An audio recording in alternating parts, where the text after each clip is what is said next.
Hello friends, જેમ બે જય માતાજી. કેમ છો બધા? મજામાં? સ્વાગત છે તમારું મારી રસોઈની ચેનલમાં.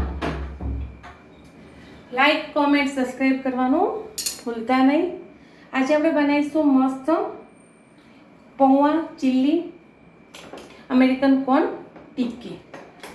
જો તમારે એને હેલ્ધી વેમાં બનાવી હોય તો તમે એને ફ્રાય કરો નહીં, અને ખાલી સેલો ફ્રાય કરવી હોય તો તમે નોનસ્ટિક તવીમાં એને મસ્ત રીતે શેકી શકો. થોડું 1 ચમચી 2 ચમચી તેલ મૂકીને, અને ફ્રાય કરવી હોય તો બી કરી શકો. ફ્રાયથી થોડી ક્રન્ચી વધારે થશે, પેલી થોડી સોફ્ટ થશે, બાકી ખાવામાં બંને ટેસ્ટી લાગશે. તો તમને જે ભાવે એ રીતે તમે ટ્રાય કરજો. હું અડધી ફ્રાય કરીશ ને અડધી થોડી તવી ઉપર શેકીને બી બતાવીશ કે બે રીતે તમે કરી શકો. એના માટે મેં બટાકું લઈ લીધું છે અને અમેરિકન કોર્ન લીધા છે, અને બેને બાફી લીધા છે, અને થોડા પૌવા પલાળી લીધા છે. કઈ રીતે કરું એનો મસાલો ને બધું હું તમને બતાવી દઉં. પણ જે પહેલાં મેં બટાકા બાફી લીધા છે એ હું ઠંડા થવા મૂકી દઈશ. આ છે બટાકા અને અમેરિકન કોર્ન, જે મીઠું નાખીને મેં બાફી લીધા છે. બહુ ઠંડા નહીં થવા દેવા, કારણ કે આપણે એની એક ટીક્કી માટે એને મસળી અને સરસ એક જાડું જેમ લોટ બાંધીએ એની રીતે આપણે બાંધી લેવાનું છે કે આપણને ટિક્કી કરતાં ફાવે. તો એના માટે મેં પહેલાં તો પૌવા થોડા અડધી વાટકી જેટલા પલાળી લીધા છે. એમાં હું મસ્ત કોથમીર સમાર લઈશ, અને મરચાં વાટીને કે તમને સમારેલા જે ભાવતા અંદર એડ કરી લેવાના. મેં મિક્સરમાં પેસ્ટ બનાવીને એકલા મરચાંની રાખેલી છે એ હું લઈ લઈશ. જો તમને ઝીણા ઝીણા સમારેલા ભાવતા હોય ને તો એનો ટેસ્ટ ફ્રેન્ડ બહુ જ મસ્ત લાગે. પણ અમુક જણને એવું નથી ભાવતું હતું તો તમે અંદર પેસ્ટ કરીને બી નાખી શકો છો, એટલે આખા હાથમાં આવે ને કે કોઈ નીકાળે નહીં. આ રીતે પેસ્ટ કરીને કાચની બોટલમાં ભરી લેવાનું. કાયમ થોડી થોડી પેસ્ટ મિક્સરમાં કરશો તો નહીં. 1 ચમચી જેટલી પેસ્ટ હું નાખી દઈશ. બને ત્યાં સુધી હું લાલ મરચું ઓછું એડ કરીશ, એટલે આપણને બધું. કોથમીર બી મેં સારી એવી એડ કરી છે, અને મરચું તો ગ્રીન કલર જેવું થોડું લાગે. હવે આમાં બટાકાને જે અમેરિકન કોર્ન બાફી રાખ્યા છે હું અડધા એડ કરી દઈશ. પછી જોઈશે, કારણ કે પૌવાનો ક્વોન્ટિટી કેટલી છે એ તમે આને મેશ કરીને બી ભેગું કરશો ત્યારે આઈડિયા આવશે. પછી વધારે જો બાઇન્ડિંગ ના થતું હોય તો તમે કદાચ 2 ચમચી ચોખાનો લોટ બી એડ કરી શકો ફ્રેન્ડ. બાકી થઈ જાય તો કંઈ લેવાની જરૂર નથી. અને આમાં ખટાશ કે લીંબુ કે જે તમારે નાખવું હોય તમે એડ કરી શકો છો. પહેલાં હું એને મસ્ત મેશ કરી અને લોટની જેમ કડક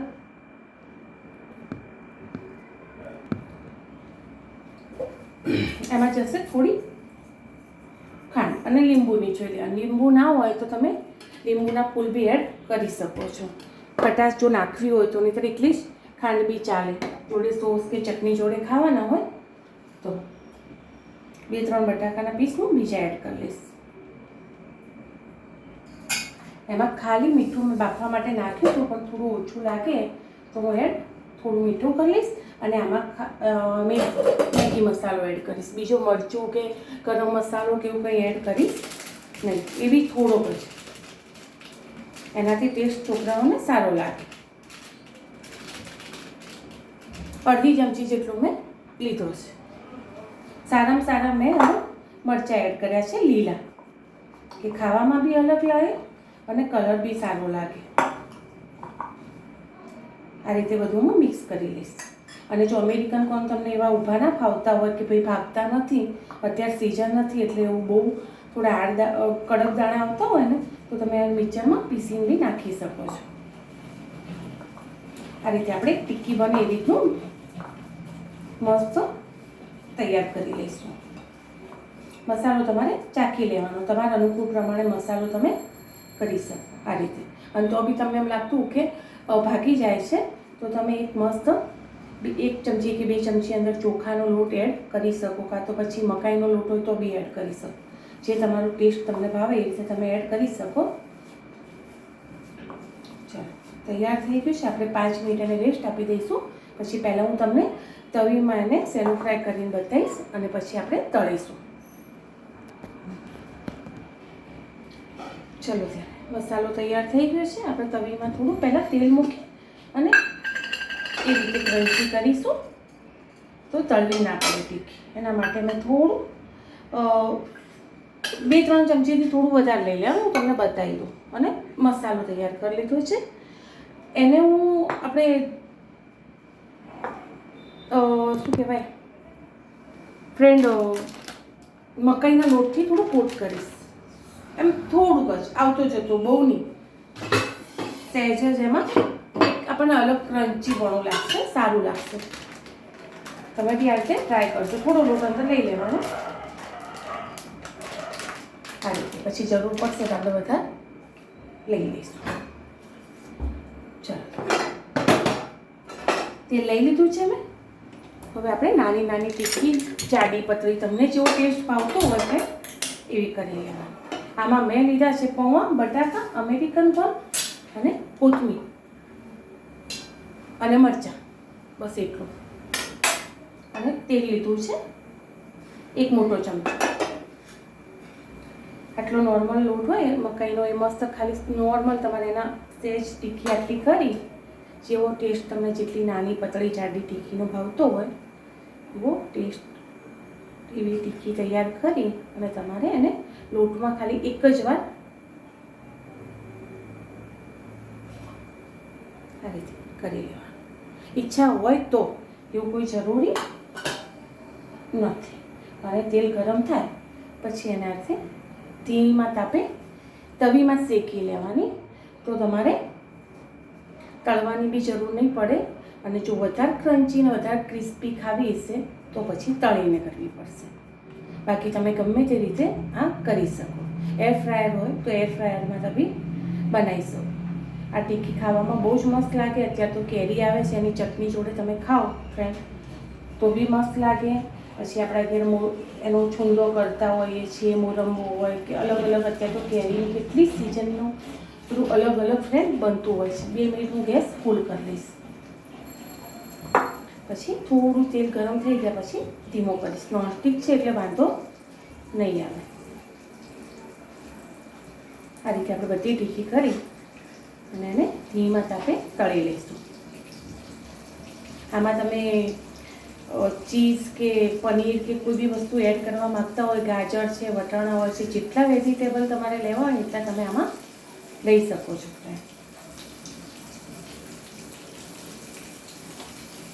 અને થોડીક વાર તો અડવાનું નહીં. આ રીતે આપણે બધી ટીકી તૈયાર કરી લઈશું. જેટલી મસ્ત હમાય એટલી તમારે મસ્ત ગોઠવી લેવાની અને એને પછી ધીમા તાપે ઊંધા સીધી કરીને શેકી લેવાની. તળવું ના હોય ગરમીનું તો બી ચાલે.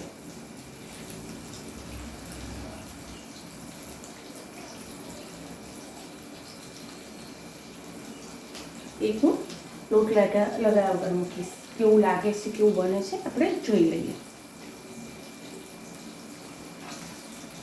કારણ કે બતાવું સ્મેલ તો ફ્રેન્ડ બહુ જ મસ્ત આવી છે. થોડી વાર લાગશે પણ ઉતાવળ નહીં કરવાની, તો ભાગી જશે. આ રીતે આપણે બધી ટીકી કરી લઈશું. ઓકે, આ મેં તેલ વગરના બનાવ્યા, એકદમ પતળી ટીકી કરી એટલે આ ક્રિસ્પી સરસ દેખાય છે. અને આ આપણે જે તેલવાળા મેં તેલ મૂક્યું હતું એ ટીકી છે, પણ એને થતાં વાર થશે. આ એકદમ પતળીને દબાઈને મેં કરી તાવેતાથી એટલે મસ્ત સારી ક્રિસ્પી થઈ છે. પણ સાચવીને તૂટી જશે. અને આ છે થોડી આપણી જાડી થિકનેસવાળી. એ બહુ તેલમાં નહીં રાખવા એટલે હું બીજી તવીમાં આમાં ટ્રાન્સફર કરી લઈશ સહેજ ખાલી. એટલે પછી વગર તેલ રીતે ચડી જશે. ધીમા તાપે ક્રિસ્પી ક્રન્ચી આવા. થોડીક વાર ખાલી એને અંદર કૂક થવા દેવાનું તેલમાં.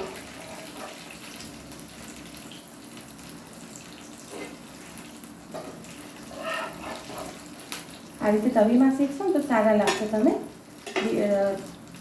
સેલો ફ્રાય ડીપ ફ્રાય કરતા, કારણ કે એમાં તેલ બહુ જ ભરાશે ફ્રેન્ડ. અને આના જોડે 2 તવી રાખવાની તમારે. એક નોર્મલ ખાલી એમાં થોડું તેલવાળું થઈ જાય એટલે નોનસ્ટિક તવીમાં તેલ વગર શેકેલા. તેલ નહીં હોય એટલે એકદમ ક્રિસ્પી થશે અને પેલામાં થોડા નોર્મલ થશે. એટલે પહેલાં હું થોડા એમાં શેકી લઈશ. 1 ચમચી જે મેં 2 થી 3 ચમચી તેલ મૂક્યું હતું એમાં જ આ બધી ટિક્કી બનીને તૈયાર થઈ જશે. અને લોટવાળી નહીં કરો તો બી ક્રિસ્પી થશે અને લોટ અંદર એડ કરશો તમે અંદરની ઉપર કોટિંગ કરશો તો બી ક્રિસ્પી થશે. પણ શેકવા માટે તમારે 2 તવી જોઈશે. એકલું તેલવાળીમાં નહીં મજા આવે, તેલ વગર ક્રિસ્પી વધારે થશે. પણ 1 થી 2 વખત એને આગા પાછી કરી અને બીજી તવીમાં ટ્રાન્સફર કરી લેવાની અને એને શેકાતા વાર થશે.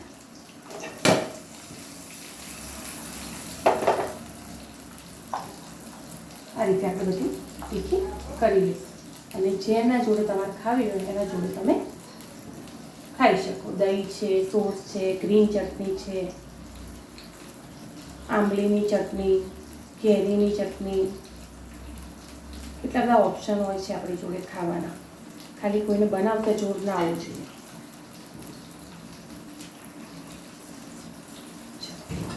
આ રીતે પતળી મસ્ત શેકી લેવાનું. તમને બતાવું કેટલી મસ્ત શેકાઈ છે. જો છે ને અમેરિકન કોર્ન બી દેખાય છે અને ક્રિસ્પી છે. આપણે એનું પ્લેટિંગ કરી લઈશું.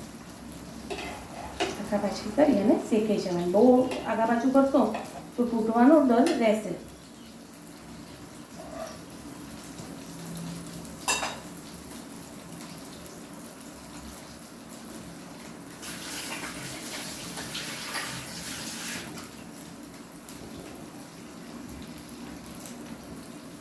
તમને બતાવી દઉં.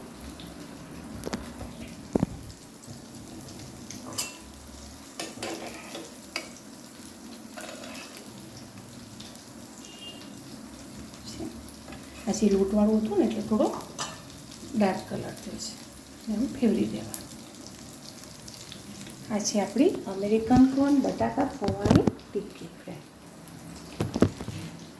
ચોક્કસથી બનાવજો, ટ્રાય કરજો, મસ્ત લાગે છે. અને મારી મને કોમેન્ટ કરજો, સબસ્ક્રાઈબ કરજો અને લાઈક કરજો ફ્રેન્ડ. ભૂલતા નહીં.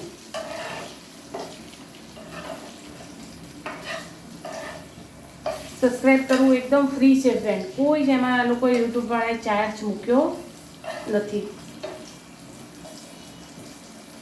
ચલો મળીએ નવી રેસીપી સાથે. બાય. સ્મેલ બહુ જ મસ્ત આવી છે. નોર્મલ મસાલા લીધા છે, કોઈ વધારે મસાલા લીધા નથી.